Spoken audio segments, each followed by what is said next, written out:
G'day folks, Alan Tiller here, and in this video I am going to talk to you about my publication, A History of the North Kapunda Hotel. And I'm sure all of you know about this pub. You would have seen it on Haunting Australia. You would have seen it back in the Warwick Moss documentary from 2001, Kapunda, the most haunted town in the Western world. You've probably seen tons of videos. You might have even come on a tour out there. You might have even come on a tour with me. But this book here is not about ghosts. This is quite literally a history book. It is an academically researched history book using all kinds of sources, physical sources and internet sources, and actual stories from locals out in Kapunda. Now this book was spawned from the research from the Haunted Kapunda book. And just like my congregational church book, there was too much to put in to this book. This would have been an enormous book if I had to put all of this in. So in this you get the ghost stories, in this you get the rest of the history. And I am still actually researching the North Kapunda Hotel even today after I've published this book, and I am discovering more things that might end up in a revised edition, and I might even maybe just do a whole follow-up book. This one is the first 100 years, so 1848 to 1948. So maybe I might do a 1948 to now book. But then again, some of the research I'm doing now is to do with the prostitutes who worked in the building, who I didn't name in this book, but I knew that some of their names.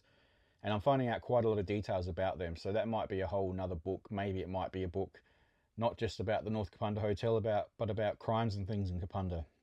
There quite a lot. But anyway, back to this book. So the North Kapunda Hotel was built by the North Kapunda Mining Company. It was the first hotel to be licensed in Kapunda. It beat out the Sir John Franklin by only a week, and that was purely because the people who put the money into this hotel owned the mine, and they basically controlled the town for the first 20 or 30 years, and it was them who put forward to the licensing bench that they should be first. The first publican was John Bickford.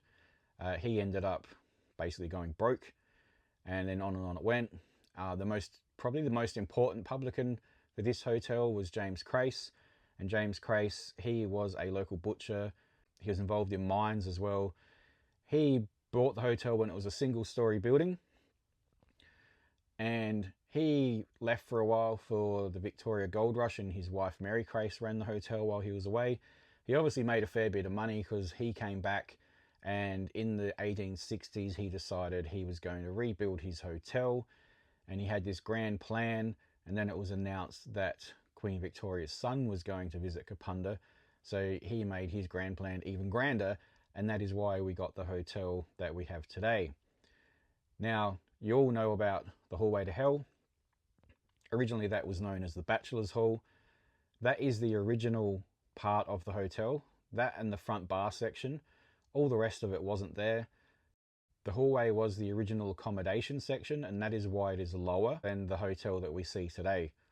This book goes into all the history of the hotel, all the publicans for the first 100 years, some of them who died in the hotel. It tells you about the people that died in the hotel, like a travelling Swedish scissor grinder named Martin Jensen, Joseph Caddy, who passed away in there, Henry Binney Hawke, he died in there playing 8-ball, and a hope of other people. It talks about the prostitutes, it talks about Knox Act, it talks about the standing of the hotel in the town and how important it was to the town, still is to the town. And for you lucky folks, you can go and purchase this book direct from the hotel and read it while you're sitting at the front bar having a drink.